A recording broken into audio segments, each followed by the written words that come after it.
You picked the book Jane Eyre. Let's talk about what happens in chapter 1. Okay, let's be serious, because kind of a serious book, not the most happy. It starts with this girl named Jane, and Jane really doesn't have many friends that she can do things with, so she pretty much resorts to hanging out with a bunch of books. They're kind of her go-to and her safety net.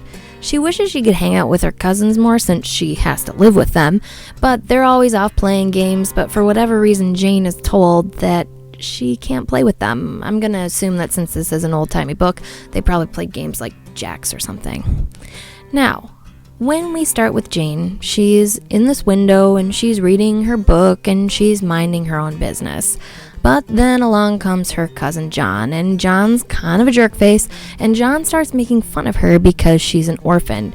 Jane's not okay with this, gets upset, and ends up kind of throwing the book at him that she was reading. Things go from bad to worse after this because Jane starts fighting with her cousin John. This doesn't go so well because the fight gets out of control and her aunt gets involved. Well, her aunt, I don't know why she has such a big dress, but she just does. I mean, maybe that means she's a grown-up. Her aunt gets involved, tells them to stop, and they kind of listen to her, kind of don't, but eventually she breaks all of this up. Then she decides it can't be John's fault. Instead, we're going to take little old Jane, who's already lost her family, and sentence her to a timeout in the Red Room.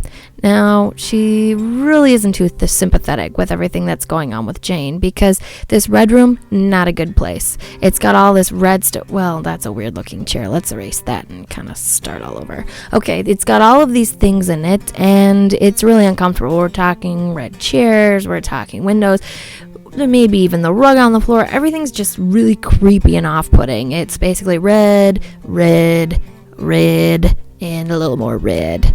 You'll find out more about what all this red stuff's about and about this shady guy I'm drawing when you read a little bit more of the book. So there's your encouragement to keep reading. So now that we've thought about all of the big things that happen in the first chapter of Jane Eyre, let's talk study guide with your somebody, your wanted, but so chart. Somebody obviously is who's the somebody the chapter's about. Wanted, what did they need or the basic want for them in the chapter? But what got in the way, so how did they deal with it? Keeping all those things in mind, happy reading and good luck with the rest of your chapters.